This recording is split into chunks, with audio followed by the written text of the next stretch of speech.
கர்த்தருக்கு ஸ்தோத்திரம்.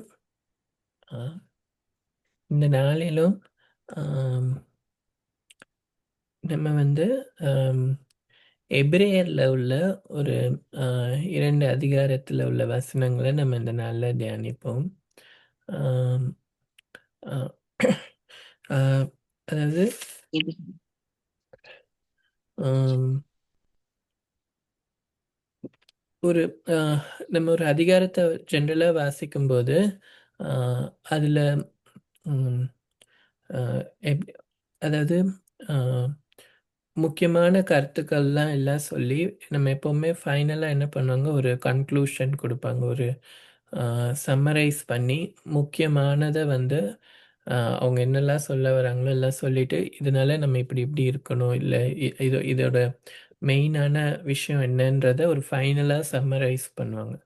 அந்த மாரி நமக்கு எபிரேயர்ல வந்து அ அ அநேக காரியங்கள் சொல்லப்பட்டிருக்கும். விசுவாசத்தை குறிச்சு, இயேசு கிறிஸ்துவை குறிச்சு நெறைய விஷயங்கள் பவுல் அ அஸ் எல்லாம் சொல்லிட்டு, நம்ம கடைசியா அம் கடைசில உள்ள 12, 13வது அதிகாரம். அந்த கடைசி 2 அதிகாரத்தில அ அத சம்மரைஸ் பண்ணி, அதில உள்ள முக்கியமான நம்ம டேக் அவேஸ் வந்து அதில சொல்லியிருப்பாங்க. ஸோ நம்ம அதனால நம்ம அத படிப்போம். அது நமக்கு அ அ ஆசீர்வாதமா இருக்கும். தேவன் நம்மளை ஆசீர்வதிப்பாராக. ம். எபிரேயர் 11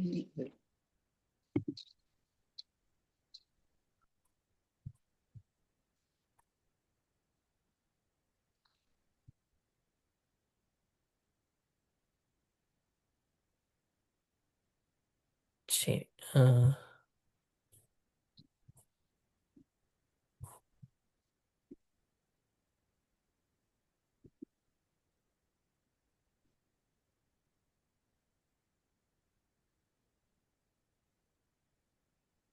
சரி. நான் வாசிக்கிறேன். ஆகையால் மேகம் போன்ற இத்தனை திரளான சாட்சிகள் நம்மை சூழ்ந்து கொண்டிருக்க, பாரமான யாவற்றையும் நம்மை சுற்றி நெருங்கி நிற்கிற பாவத்தையும் தள்ளிவிட்டு, விசுவாசத்தை துவக்குகிறவரும் முடிக்கிறவரும் ஆகிய இயேசுவை நோக்கி நமக்கு நியமித்திருக்கிற ஓட்டத்தில் பொறுமையோடே ஓடக்கடவோம். ஆ இதுக்கு முன்னாடி அதிகாரத்துல அநேக அ விசுவாச விசுவாசத்துல ஜெயமாய் ஓடின அ அ ஹால் ஆஃப் ஃபேம் அப்படின்னு சொல்ற மாரி, அ அம் விசுவாச வீரர்கள் ஜெயம் பெற்றவர்கள் பட்டியல பற்றி சொல்லிட்டு, என்ன சொல்லுவாரு, நமக்கு இப்படிப்பட்ட மேகம் போல இவ்வளோ சாட்சிகள் இருக்கும்போது, நாம என்ன பண்ணுவோம், நம்மை சுற்றி நெருங்கி நிற்கிற பாவத்தை, பாரமான யாவற்றையும் பாவத்தையும் தள்ளிவிட்டு, அ நம்மளுடைய விசுவாசத்தை துவக்குகிறவரும், முடிக்கிறவருமாகிய இயேசு கிறிஸ்துவை நோக்கி நம்ம என்ன பண்ணுவோம், இந்த ஓட்டத்தை, இந்த ஜீவியத்தை நம்ம பொறுமையோடு ஓடுவோம் அப்படின்னு சொல்லுவார். அ என்னன்னா, ஏசப்பா அவர் தமக்கு முன் வைத்திருந்த சந்தோஷத்தின் பொருட்டு, ஆம் அவமானத்தை எண்ணாமல் இது சிலுவையை சகித்து தேவனுடைய சிங்காசனத்தின் வலது பாரிசத்திலே வீற்றிருக்கிறார். ஆ, இந்த வேர்ஸ் வந்து ரொம்ப ஒரு கீ வேர்ஸ். என்னன்னா, ஏசப்பா என்ன பண்ணாரா, தமக்கு முன் வைத்திருந்த சந்தோஷத்தின் பொருட்டு ஆ, அவமானத்தை எண்ணாமல் சிலுவையை சகித்து தேவனுடைய சிங்காசனத்தில் வலது பார்சத்தில் வீற்றிருக்கிறார். ஆ, நம்ம இன்னைக்கு நம்மளுடைய ஃபோக்கஸ், நம்மளுடைய தீம் என்னவா இருக்கும்னா, அ ஏசப்பா என்ன பண்ணாரு? ஹி என்ட்யூர்ட். அவர் அந்த சிலுவைய என்ன பண்ணாரு? அவர் சகிச்சார். அ சிலுவையை சகிக்கிறதுனா என்னன்னா, அ அது அந்த கஷ்டத்த வந்து என்ட்யூர் பண்றது. அதன் வழியா அது பாரமான விஷயம் தான். ஆனாலும் அத என்ன பண்றாங்க? அத சகிக்கிறாங்க. ஏசப்பா ஏன் வந்து அந்த பாரமான அந்த சிலுவையை சகிச்சாரு? ஏன் அந்த அவமானத்த எண்ணாம சகிச்சாருன்னா, அவருக்கு முன்பாக வைக்கப்பட்ட சந்தோஷத்தின் பொருட்டு. அதாவது நம்மளை குறிச்சு அவர் அவர் அவர் நம்ம மேல அன்பா இருந்ததுனால, நமக்கு இவ்ளோ பெரிய ஒரு ரட்சிப்பு கிடைக்கும். நம்மலாம் வந்து நம்ம தேவனோடு கூட அ இணைக்கப்பட முடியும். அப்படிங்கிற அந்த ஒரு சந்தோஷத்த நிமித்தம் என்ன பண்ணாரு? நமக்காக என்ன பண்ணாரு? அந்த சிலுவைய அவர் என்ன பண்ணாரு? அவர் சகித்தார். அந்த பாடுகளை அவர் சகித்தார். சகித்து முடிச்சு அதனால என்ன ஆனாரு? தேவன் அவரை வந்து அவருடைய சிங்காசனத்தில் இப்போ அவர் வந்து அவர் தேவனுடைய சிங்காசனத்தோட வலது பாரசத்தில் அவர் என்ன பண்ணியிருக்கிறார்? வீற்றிருக்கிறார். இயேசு கிறிஸ்துவானவர் வீற்றிருக்கிறார். அப்போ நாம வந்து ஏசப்பாவை தான் நம்ம நம்ம என்ன பண்ணணும்? ரோல் மாடலாக எடுத்து அவரை நோக்கி அவரை போல அவரை நினைச்சு அவரை மாதிரி இருக்க தான் நம்ம என்ன பண்ணணும்? பிரயாசம் பண்ணணும். அப்போ நமக்கு கொடுக்கப்பட்டிருக்கிற அழைப்பு என்ன? நாமளும் என்ன பண்ணணும்? இந்த பூமியில் நம்மளும் சில விஷயங்களை நம்ம என்ன பண்ணணும்? என்டியூர் பண்ணணும். சில விஷயங்களை சகிக்கணும். எப்படி ஏசப்பா வந்து அவருக்கு முன்பாக வச்சிருந்த சந்தோஷத்தின் பொருட்டு எல்லாத்தையும் சகிச்சாரோ அது மாதிரி நமக்கு தேவன் என்ன பண்ணியிருக்கார்? ஒரு நம்பிக்கையை கொடுத்திருக்கார். நமக்கு ஒவ்வொருவருக்கும் நம்ம ஆத்ம ரட்சிப்பு அப்படிங்கிற ஒரு பெரிய நம்பிக்கை அவர் கொடுத்திருக்கிறார். அந்த நித்திய நகரம், அதாவது நமக்கான ஆம், ஒரு எவர்லாஸ்டிங் லைஃப், காடோட நம்ம நித்திய நித்தியமா இருக்க போகிற அந்த மகிமையுள்ள ஒரு நம்பிக்கையை நமக்கு என்ன பண்ணியிருக்கிறார்? கொடுத்திருக்கிறார். அப்ப அந்த சந்தோஷத்தை நாம நினைச்சு என்ன பண்ணணும்? நம்மளும் சில காரியங்களை நம்ம என்ன பண்ணணும்? ஆஹ் ஆம், சகிக்கணும். என்டியூர் பண்ண வேண்டியது நம்மளுடைய ஆஹ், கடமையா இருக்கு. இந்த பூமியில இருக்கிறனால நாமளும் சில விஷயங்களை நம்ம என்ன பண்ணணும்? என்டியூர் பண்ணி சகிச்சு நம்ம போனாதான் நாமளும் என்ன பண்ண முடியும்? அதை சுதந்திரிக்க முடியும். தேவனுடைய சிங்காசனத்தின் வலது பாரசத்துல அவர் போய் வீற்றிருக்கிற மாதிரி நாமளும் அவரோடு கூட நம்ம வீற்றிருக்க அவர் நமக்கு கிருபை செய்வார். அதனால என்ன சொல்லப்பட்டிருக்கு? ஆகையால் நீங்கள் இளைப்புள்ளவர்களாய் உங்கள் ஆத்துமாக்களில் சோர்ந்து போகாதபடிக்கு ஆம், தமக்கு விரோதமாய் பாவிகளால் செய்யப்பட்ட இவ்விதமான விபரீதங்களை சகித்த அவரையே நினைத்து கொள்ளுங்கள். அப்ப நம்மள என்ன சொல்ற? ஏசப்பாவை நினைச்சுக்கோங்க. அவர் வந்து பாவிகளால் அவருக்கு இப்படிப்பட்ட விபரீதங்களை அவருக்கு செஞ்சாலும் அவர் அதை சகிச்சார். அப்ப அவர் எப்படி சகிச்சாரோ அவரையே நீங்க நினைச்சு கொள்ளுங்க. இயேசு கிறிஸ்துவையே நினைத்து கொள்ளுங்கள். அது ரொம்ப முக்கியம். நம்ம யார் நம்மளுடைய ரோல் மாடல், யார் மாதிரி நம்ம இருக்கணும், நம்ம யாரை எப்பவுமே லுக் அப் பண்ணணும் அப்படிங்கிறது ரொம்ப முக்கியம். நம்ம எப்பவுமே எல்லாவற்றிற்கும் இயேசுப்பாவை தான் என்ன பண்ணணும்? நோக்கி பார்க்கணும். இப்போ அவர் சகிச்சார், அது மாதிரி நம்மளும் சகிக்கணும். பாவத்துக்கு விரோதமாய் போராடுகிறதில் இரத்தம் சிந்தப்படத்தக்கதாக நீங்கள் இன்னும் எதிர்த்து நிற்கவில்லையே. இப்போ என்னன்னா, ஏசப்பா வந்து அந்த சிலுவையை சகிச்சார். அந்த பாடுகளை அவர் என்ன பண்ணார்? சகிச்சார். அவருக்கு வைக்கப்பட்ட அவருடைய ஓட்டத்துல அவருக்கு வைக்கப்பட்ட பாடுகள் அது. பிதாவுக்கு அவருடைய சித்தத்துக்கு கீழ்ப்படுகிறதுக்காக அவருக்கு வைக்கப்பட்ட பாடுகள் என்ன? அந்த சிலுவை மரணம். அது அவருக்கு முன்பாக அவருக்கு இருந்த பாடு. அது அவர் சகிச்சார். நம்ம ஒவ்வொருத்தருக்கும் நம்ம லைஃப்ல நமக்கும் என்ன இருக்கு? நமக்கான சில ஆம், போராட்டங்கள், பாடுகள், இல்லைன்னா சில விஷயங்களை நம்ம பர்சனல் லைஃப்ல நம்ம என்ன பண்ணணும்? சகிக்கணும். நம்ம ஒவ்வொருத்தருக்கும் நம்ம இயேசு கிறிஸ்துவ போல அந்த சிலுவையில போய் அறையப்படும்படியா நமக்கு அந்த பாடுகள் நமக்கு கிடையாது. நமக்கு வந்து ஒவ்வொருத்தருக்கும் நமக்குன்னு ஒரு என்ன இருக்கு? ஒரு சிலுவை இருக்கு. நமக்குன்னு சில விஷயங்களை நம்ம நம்ம லைஃப்ல சகிக்க வேண்டியது கட்டாயம் இருக்கு. அதுல எல்லாருக்குமே காமனா இருக்கிற விஷயம் என்னன்னா, நம்ம எதுக்கு விரோதமாய் போராடணும்னா, பாவத்துக்கு விரோதமா என்ன பண்ணணும்? நம்ம போராடணும். அப்படின்னு ஃபர்ஸ்ட் நம்ம பார்க்கிறோம். இங்க சொல்லப்பட்டிருக்கு, பாவத்துக்கு விரோதமாய் போராடுகிறதில் இரத்தம் சிந்தப்படத்தக்கதாக நீங்கள் இன்னும் எதிர்த்து நிற்கவில்லையே. ஏசப்பா கூட அதை அநேக இடத்துல அவர் சொல்லும்போது நீங்க என்ன பண்ணணும்? பாவத்துக்கு எதிர்த்து நிற்கணும். டெம்டேஷன்ஸ்க்கெல்லாம் எதிர்த்து நிற்கணும். அதெல்லாம் நம்ம தள்ளி விடணும். முதல் வசனத்துல பார்த்தோம், நம்மை நெருக்கி நிற்கிற பாவத்தை தள்ளி விடணும். அப்போ நம்ம என்ன பண்ணணும்? நம்மளுடைய ஓட்டத்துல உள்ள ஒரு சகிப்புத்தன்மை என்ன காட் எதிர்பார்க்கிறாருன்னா, நம்ம வந்து பாவத்துக்கு விரோதமாய் போராடுறவங்களா இருக்கணும். அதை நம்ம எதிர்க்கிறவர்களா இருக்கணும். ஏசப்பாவை எதிர்த்து வர்ற அந்த சிலுவை போராட்டங்களை அவர் என்ன பண்ணார்? அவர் ஜெயம் கொண்டார். அது மாதிரி நம்ம லைஃப்ல நம்ம போராட வேண்டிய விஷயம் என்னன்னா, பாவத்தை நம்ம என்ன பண்ணணும்?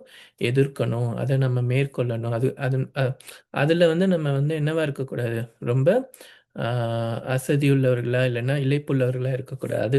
அதை அதை ஃபைட் பண்றதுல வந்து நம்ம வந்து ஸ்ட்ராங்கா இருக்கணும். அது முதல் விஷயம். அடுத்து நம்ம எதுல நம்ம சகிக்கணும் அப்படின்னு பார்த்தீங்கன்னா, வேதம் என்ன சொல்லுதுன்னா, கர்த்தருடைய சிட்சைகளை நம்ம என்ன பண்ணணுமா? சகிக்கணுமா? ஆ என்ன சிட்சை அப்படின்னு பார்த்தீங்கன்னா, இப்போ உலக பிரகாரமா ஒரு தகப்பன் என்ன பண்ணுவாங்க? அவங்க பிள்ளைகள சிட்சிப்பாங்க. அவங்க ஏதாவது தப்பு பண்ணா, இல்ல அவங்களுக்கு ஒரு விஷயங்கள சொல்லிக் குடுக்கணும்னா, சில சமயம் சிட்சித்து அவங்களுக்கு சொல்லிக் குடுப்பாங்க. அப்பதான் அவங்க புரிஞ்சுப்பாங்க, அண்டர்ஸ்டாண்ட் பண்ணிப்பாங்க. திரும்ப அத செய்ய மாட்டாங்க. இல்ல அவங்களுக்கு மனசுல நல்லா உரைக்கணுன்றதுக்காக என்ன பண்ணுவாங்க, சில நேரத்துல சிட்சை கொடுத்து நடத்துவாங்க.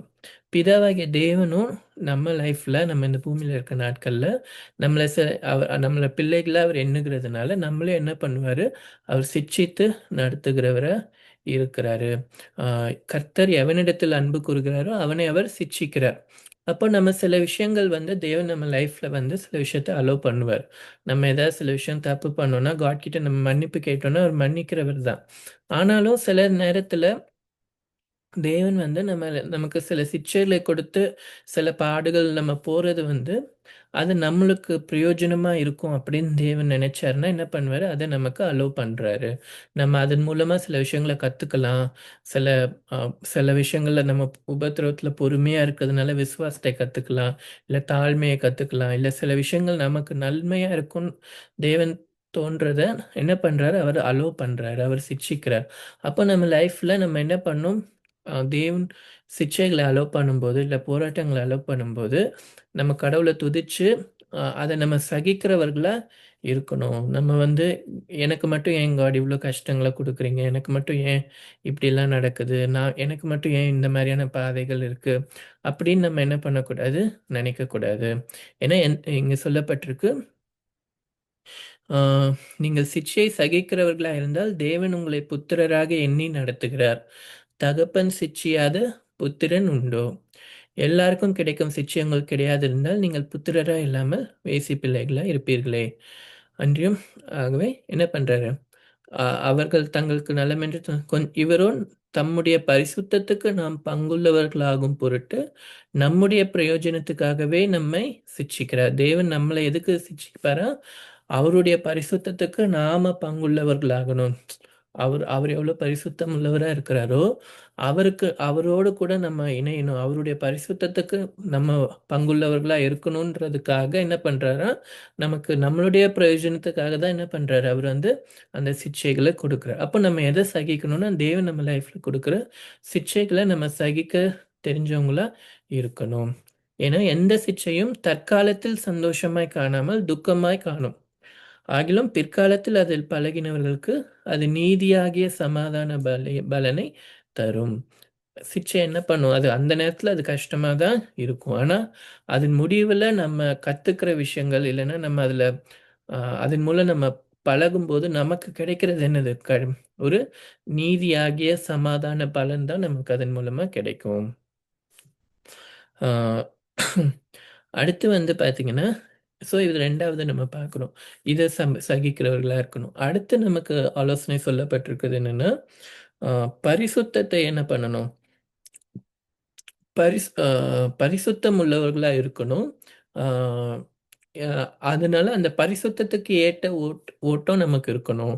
ஆ பரிசுத்தத்துக்காக நம்ம வந்து என்ன பண்ணணும், சில விஷயங்கள நம்ம சகிச்சு, நம்ம வந்து அந்த பரிசுத்தத்திற்கு நேரா நம்ம ஓடுகிறவர்களா இருக்கணும். ஏன்னா, பரிசுத்தம் இல்லாமல் ஒருவன் என்ன பண்ண முடியாது, தேவனை என்ன பண்ண முடியாது, தரிசிக்க முடியாது அப்படின்னு சொல்லப்பட்டிருக்கு. அதுக்கு அதுக்கு அந்த பரிசுத்தம்னு சொல்லும்போது, அ மெயினான வசனம் என்னன்னா, "ஒருவனும் வேசி கள்ளனாகவும், ஒருவேளை போஜனத்துக்காக தன் சேஷ்ட புத்திர பாகத்தை விற்றுப்போட்ட ஏசாவைப் போல் சீர்கெட்டவனாகவும் இராதபடிக்கு எச்சரிக்கையாய் இருங்கள். ஏனென்றால் பிற்பாடு அவன் ஆசீர்வாதத்தை சுதந்தரித்துக் கொள்ள விரும்பியும், ஆகாதவன் என்று தள்ளப்பட்டதை அறிவீர்கள். அவன் கண்ணீரோடும் கவலையோடும் தேடியும் மனமாறுதலைக் காணாமற் போனான். ஆம், யாதொரு கசப்பான வேர் முளைத்தெழும்பி கலக்கம் உண்டாகிறதினால் அநேகர் தீட்டுப்படும்படி. அதாவது வேதம் வந்து நமக்கு என்ன சொல்லுதுன்னா, நாம வந்து பரிசுத்தத்தை காத்துக்கொள்றதுல ரொம்ப ஜாக்கிரதை உள்ளவர்களா அ இருக்கணும். அதிலயும் குறிப்பா வந்து வேசிக்கல்லனா இருக்கக்கூடாது. வேசித்தனமாகிய பாவம் நம்ம லைஃப்ல காணப்படக்கூடாது. அது வந்து நம்மள என்ன பண்ணும்? தீட்டுப்படுத்தும். நம்மளுடைய பரிசுத்தத்தை குலைச்சலாக்கிடும். அ அதனால ஏன்னா அ அ என்ன சொல்லப்பட்டிருக்குன்னா, வேசி அ அம் விபச்சாரக்காரர், வேசிக்காரர் அவங்க வந்து தேவனுடைய ராஜ்யத்தை சுதந்தரிக்க மாட்டாங்கன்னு சொல்லப்பட்டிருக்கு. அப்போ நம்ம லைஃப்ல நம்ம பரிசுத்தத்தை காத்துக்கொள்ளணும்னா இந்த காரியத்துல நம்ம பரிசுத்தத்தை காத்துக்கொள்ளணும். எந்த வேசிக்கல்லர்களா இருக்கக்கூடாது. எந்த ஒரு வேசித்தனமும் நம்ம லைஃப்ல நுழைய விடவே கூடாது. அதே மாதிரி ஏசா எப்படி இருந்தான்? ஒருவேளை போஜனத்துக்காக தன் சேஷ்ட புத்திர பாகத்தையே விற்று போட்டான். யாக்கோபு வந்து என்ன என்ன பண்ணுவாரு? அவருக்கு ஏதோ ஒரு பசியா இருக்கும்போது, நான் இந்த கஞ்சி இது கொடுக்குறேன், உன்னுடைய சேஷ்ட புத்திரத்தை எனக்கு கொடுங்கன்னு சொல்லும்போது அவர் அது அந்த உணவுக்காக என்ன பண்ணிடுவாரு? கொடுத்துருவாரு.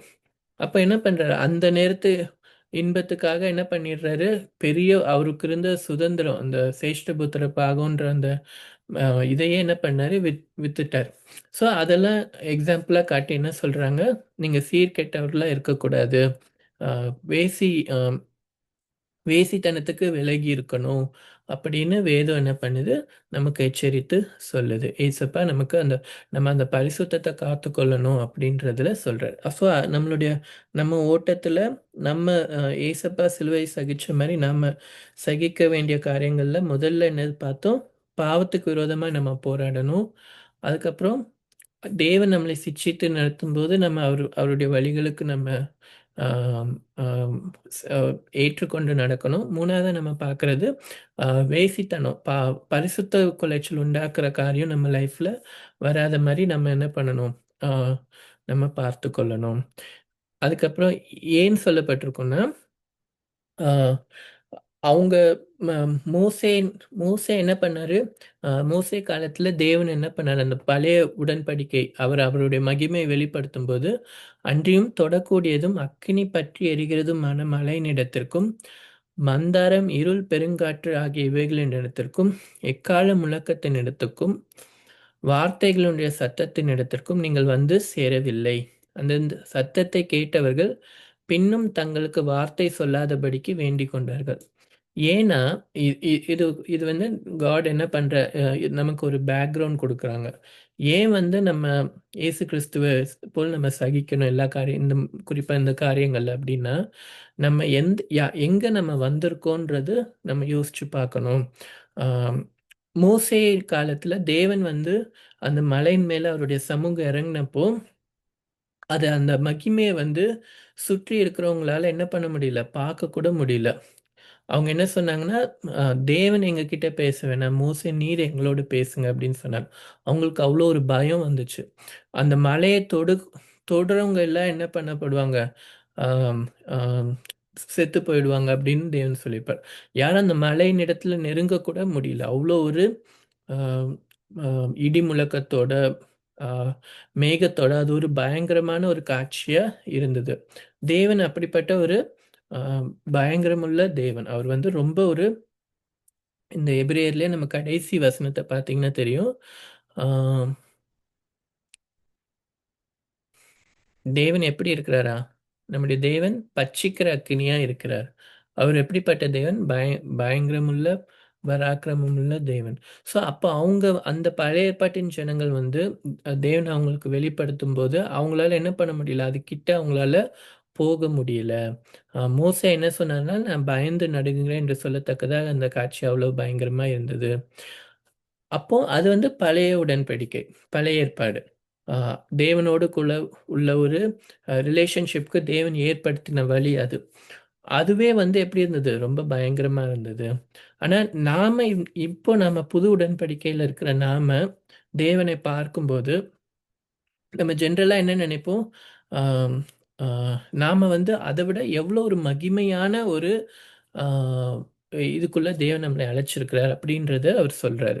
ஆ, நீங்க வந்து அவர் என்ன பண்ணாரு? அந்த அந்த சீனாய் மலையில கிட்ட இல்ல, நம்மள எங்க அழைச்சிருக்கிறாரு?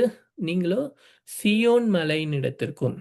சியோன்னு சொல்லப்படும் போதே அந்த தேவனுடைய நகரமாகிய சியோன் சியோன்னு சொல்லும் போதே அது கூட என்ன சேர்ந்து வரும்னா மலைகள் சேர்ந்து வரும். ஏன்னா சியோன் வந்து மலைகளின் கொடுமுடியில் ஸ்தாபிக்கப்படும் அப்படின்னு தான் சொல்லப்பட்டிருக்கு. அப்போ நம்மளை வந்து தேவன் எதுக்கு அழைக்கிறார்? சியோன் சியோன் மலையின் இடத்துக்கு அழைக்கிறார். ஜீவனுள்ள தேவனுடைய நகரமாகிய பரம எருசலேமின் இடத்திற்கும் நம்மளை எதற்கு அழைக்கிறார்? தேவன் வந்து பரம எருசலேமுக்கு, ஆஹ் பூ ஆஹ் வானத்திலிருந்து இறங்கி வரப்போகிற அந்த புதிய எருசலேம், அந்த பரம எருசலேமுக்கு நம்மள என்ன பண்றார்? அழைக்கிறார். 1000 10,000மான தேவ தூதர்களின் இடத்திற்கும். ஆம். அவங்க பழைய ஏற்பாட்டுல வந்து தேவன் வந்து அந்த சீனாய் மலையில ஏறும்போது அவங்க எப்படி சொல்லுவாங்கன்னா, ஒரு தேவ தூதன் தான் அவங்களுக்கு வந்து அந்த பிரமாணத்தெல்லாம் கொடுத்ததா சொல்லுவாங்க. ஆனா நமக்கு வந்து ஒரு தூதன் இல்ல. 1000 10,000மான தூதர்கள் வந்து ஆ சேவிக்கிற தேவன்கிட்ட அ அந்த பிரசனத்திற்கு நம்ம சேர்க்கப்பட்டிருக்கோம். பரலோகத்தில் பேர் எழுதியிருக்கிற முதற் பேரானவர்களின் சர்வ சங்கமாகிய சபையினிடத்திற்கும். நம்ம எங்க அழைக்கப்பட்டிருக்கோம்னா, பரலோகத்தில் பேர் எழுதியிருக்கு முதற் பேரானவர்களின் சர்வ சங்கமாகிய சபை. அதாவது என்ன இது வந்து ஃபர்ஸ்ட் ஜெனரேஷன்ல உள்ள ஒரு சபை. ஆம், அதாவது ஏன்ஷியன்ட் ஆஃப் டேஸ் அப்படின்னு சொல்லப்பட்டிருக்கோம். ஆஹ் பவுல் கூட ரோமர்ல வந்து சொல்லப்பட்டிருக்கோம். ஆஹ்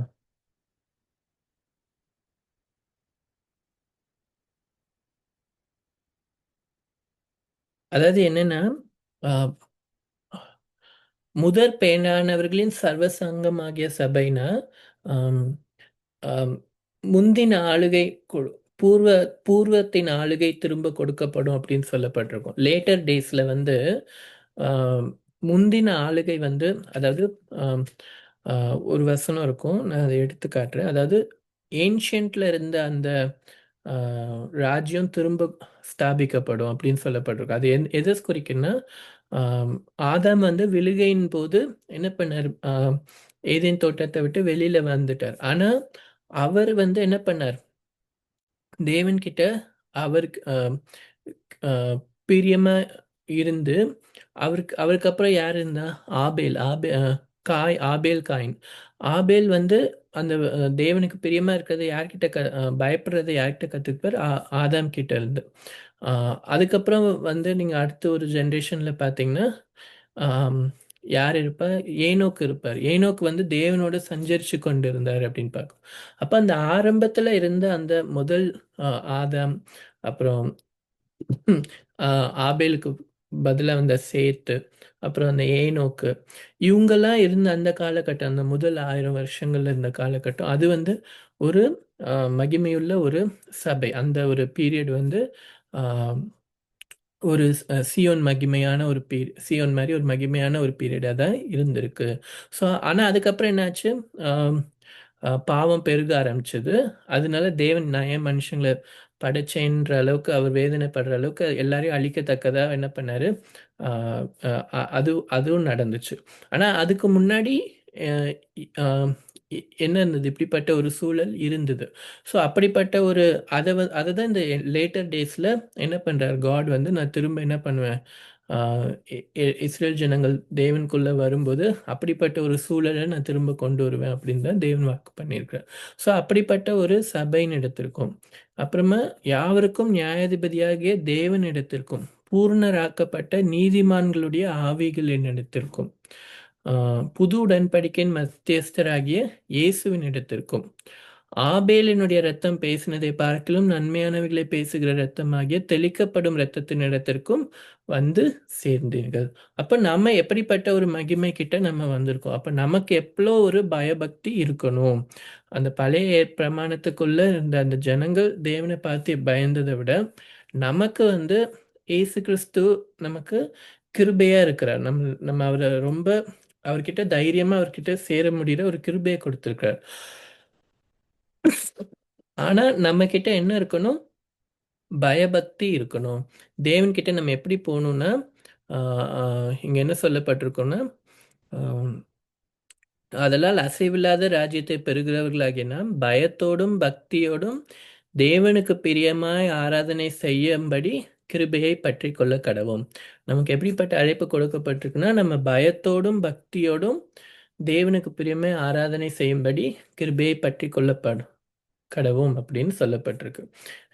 ஏன்னா நம்ம இப்ப இப்ப நம்ம நம்ம எதை தியானிச்சு கொண்டிருக்கோம்? கிறிஸ்து வந்து எப்படி சகிச்சார்? அது மாரி நம்மளையும் என்ன பண்றார்? சகிக்கும்படியா அவர் தேவன் அழைச்சிருக்கிறார். அப்போ நமக்கு வந்து இந்த காரியங்கள் இந்த பரிசுத்தமா இருக்கணும், அப்புறமா சிட்சையை சகிக்கணும், இதெல்லாம் எதோட வெளிப்பாடா வரணும்னா தேவன் மேல உள்ள அன்பின் நிமித்தமாகவும், ஆம், அதே மாதிரி நம்ம என்ன ஒரு எதுக்கு நம்ம அழைக்கப்பட்டிருக்கோம். கிறிஸ்து வந்து அவரு அவரோட அந்த சந்தோஷத்தை நிமித்தம் அதை சகிச்சார். நாம வந்து நமக்கு நம்மளுடைய ரட்சிப்பிற்காக நம்ம சகிக்கிறோம். அதே மாதிரி நம்ம என்ன பண்ணணும், தேவன் நம்ம எதுக்கு அழைச்சிருக்கிற அந்த மகிமையை நம்ம உணர்ந்தவர்களா இருக்கணும். இப்படிப்பட்ட மகிமையுள்ள ஒரு இப்ப நம்ம பார்த்த காரியங்கள் படி இப்படிப்பட்ட ஒரு மகிமையுள்ள விஷயத்துக்கு தேவன் நம்மளை அழைச்சிருக்கிறார். அதை உணர்ந்தவர்களா நம்ம பயத்தோடும் பக்தியோடும் என்ன பண்ணணும், தேவனுக்கு பிரியமா ஆராதனை செய்யணும். தேவன் பட்சிக்கிற அக்கினியா இருக்கிறார் அப்படின்னு நம்ம பார்க்கிறோம். அடுத்த அதிகாரத்துல ஆஹ் சரி, நான் இதுவும் அதே மாதிரி ஷார்ட்டா வந்து டூஸ் டோன்ட்ஸ் மாதிரி அதனால நம்ம எப்படிலாம் நடந்துக்கணும் அப்படின்ற முக்கியமான விஷயங்களை என்ன பண்ணியிருப்பார், பவுல் வந்து சொல்லியிருப்பார். சகோதர சிநேகத்துல நிலைச்சிருங்க, அந்நியரை உபசரியுங்கள். ஆஹ் அதனால சிலர் என்ன பண்றாங்க, தேவ தூதர்களையும் உபசரிச்சிருவாங்க. ஆஹ் பண ஆசை இல்லாதவர்களாய் நடந்து கொள்ளுங்கள். உங்களுக்கு இருக்கிறவைகள் போதும் என்று எண்ணுங்கள். இது ரொம்ப ரொம்ப முக்கியம். பண ஆசை இல்லாதவர்களா இருக்கணும். அது வந்து ரொம்ப ஈஸியா நமக்கு அது வரக்கூடிய ஒரு விஷயம்.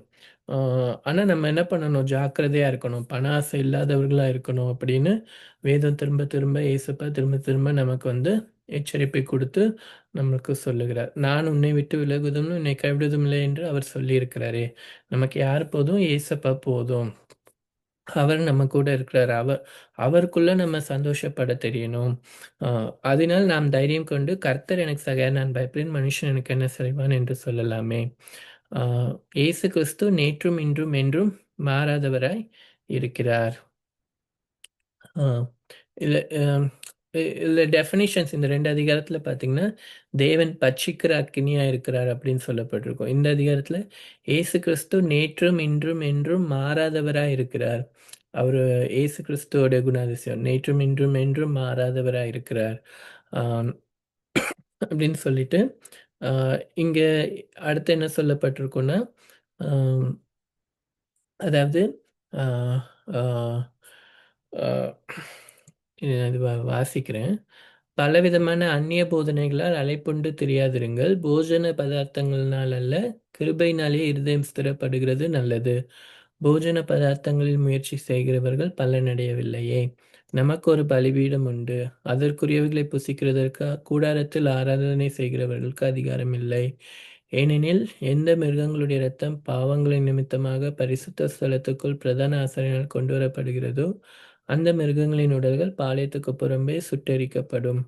அந்தபடியே இயேசுவும் தம்முடைய சொந்த இரத்தத்தினாலே ஜனத்தை பரிசுத்தம் செய்யும்படியாக நகர வாசலுக்கு புறம்பே பாடுபட்டார். ஆகையால் நாம் அவருடைய நிந்தையை சுமந்து பாளையத்துக்கு புறம்பே அவரிடத்திற்கு புறப்பட்டு போக கடவோம். அதாவது என்ன சொல்லப்பட்டிருக்குன்னா, ஆம், ஆம், ஆம், அந்த டே ஆஃப் அட்டோன்மெண்ட் அன்னைக்கு ஜனங்களுடைய பாவத்துக்காக பாவ நிவாரண பலியை என்ன பண்ணுவாங்க, அந்த வருஷத்துல ஒரு நாள் அந்த ஆசாரியர்கள் கொண்டு வந்து அந்த இரத்தத்தை என்ன பண்ணுவாங்க, தேவ சமூகத்துல கொண்டு கொண்டு போவாங்க. அந்த எந்த ஆடுகள் எதை அவங்க இது பண்றாங்களோ அந்த உடலை என்ன பண்ணுவாங்க, நகரத்துக்கு வெளியில கொண்டு போய் என்ன பண்ணிடுவாங்க, அதை வந்து எரிச்சிடுவாங்க. அதே மாதிரி ஏசப்பா ஏசப்பா என்ன பண்ணாரு, அவர் தான் என்ன பண்ணார், நமக்காக அட்டோன் ஆக்கப்பட்ட அந்த பாவ நிவாரணமாக தம்மை அவர் என்ன பண்ணார், பலியாய் செலுத்தினார். அதனால அவர் என்ன பண்ணார், அவர் நகரத்துக்கு புறம்பே என்ன பண்ணார், அவர் சிலுவையில் அந்த பாடம் என்ன பண்ணார், நமக்காக ஏற்றுக்கொண்டார். நம்மளை என்ன பண்ண சொல்றாங்க, நாம் அவருடைய நிந்தையை சுமந்து பாளையத்துக்கு புறம்பே அவரிடத்திற்கு புறப்பட்டு போக கடவோம். ஆஹ் நம்ம இன்னைக்கு நம்மளுடைய இன்னைக்கு பார்க்குற தீம் என்ன, ஏசு கிறிஸ்து அந்த சிலுவையை சுமந்தது போல நாமளும் என்டியூர் பண்ணணும்னு பார்க்குறோம். இங்கேயும் அதே கான்செப்டை திரும்ப சொல்றார். ஏசு கிறிஸ்து நகரத்துக்கு வெளியில அவர் பாடுபட்டது போல நாமளும் என்ன பண்ணுவோம், பாளையத்துக்கு புறம்பே அவரிடத்திற்கு புறப்பட்டு போக கடவும். அப்ப நமக்கு கொடுக்கப்படுகிற அழைப்பும் அதுதான். கிறிஸ்து அந்த சிலுவை சகிச்சது போல நம்மளும் என்ன பண்ண அழைக்கப்பட்டிருக்கோம். சில சில காரியங்களை நம்ம சகிக்கும்படியா நமக்குரிய சிலுவையை சுமக்கும்படியா நம்ம என்ன பண்றோம், அழைக்கப்படுகிறோம். ஏன்னா நம்மளுடைய நகரம் இங்க இல்ல, வரப்போகிறதையே நாடி தேடுகிறோம். ஆஹ் அப்போ நம்மளுடைய நிலையான நகரம் நமக்கு இங்கு இல்லை, வரப்போகிறதையே நாடி தேடுகிறோம். அவருடைய நாமத்தை துதிக்கும் உதடுகளின் கனியாகிய ஸ்தோத்திர பலியை அவர் மூலமா எப்பொழுதும் தேவனுக்கு செலுத்த கடவும்.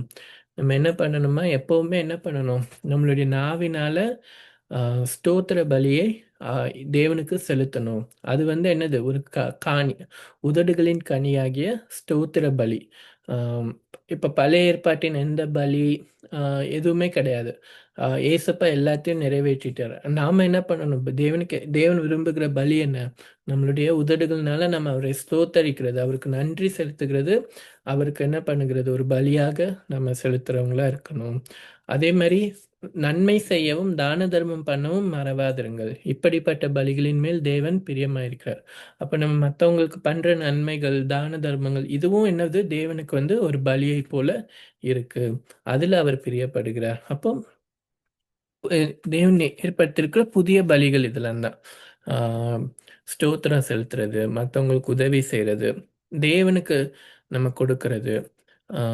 ஸோ இதெல்லாம் வந்து என்னது, அஹ் ஒவ்வொரு கிறிஸ்தவர்கள் அவங்க ஃபாலோ பண்ண வேண்டிய முக்கியமான விஷயங்களை என்ன பண்றார், பவுல் வந்து இங்க வந்து சொல்லி முடிக்கிறார்.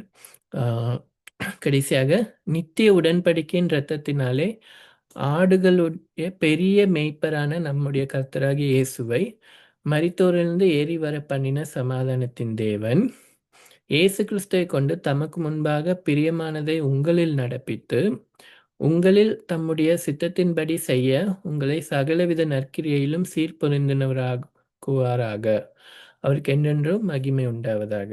அப்ப தேவன் எதற்காக இதெல்லாம் செய்யறாருன்னு பார்த்தீங்கன்னா, ஆஹ் கிறிஸ்து தமக்கு முன்பாக பிரியமானதை உங்களில் நடப்பித்து, இயேசு கிறிஸ்துவை கொண்டு தமக்கு முன்பாக பிரியமானதை உங்களில் நடப்பித்து, தேவனுக்கு பிரியமானதை நாம செய்கிறவர்களா, நம்ம லைஃப்ல தேவனுக்கு பிரியமானது நம்ம நம்ம செய்கிறவர்களா இருக்கணும். அதே மாதிரி தேவனுடைய சித்தத்தை நம்ம செய்கிறவர்களா இருக்கணும், உங்களில் தம்முடைய சித்தத்தின்படி செய்ய. அப்ப நம்ம லைஃப்ல வந்து தேவனுடைய சித்தம் நடைபெறணும். நம்மளுடைய லைஃப்ல தேவனுக்கு பிரியமானவைகள் நம்ம செய்யணும், தேவனுக்கு சித்தமானவைகளை செய்யணும். அதே மாதிரி நம்ம வந்து சகலவித நற்கிரியைகளும் சீர்பொருந்த பண்ணணும், நம்ம வந்து தேறினவர்களா மாறணும். அப்படின்றதுக்காக என்ன பண்றாரு, அவர் இந்த காரியங்களை எல்லாம் செய்கிறார். அதுக்காக தான் நம்மளை என்ன பண்றாரு, தேவன் வந்து இந்த இந்த இந்த இந்த இயேசு கிறிஸ்து சிலுவையை சகிச்சது போல நம்மளையும் என்ன பண்ண சொல்றாரு, சகிக்க சொல்றாரு. நம்மளை வந்து நம்மளுடைய சிலுவை சுமந்து கொண்டு நம்மளே போக சொல்றாரு, நம்மளை என்டியூர் பண்ண சொல்றாரு. எதற்காகனா அது நமக்காக தான். நாம வந்து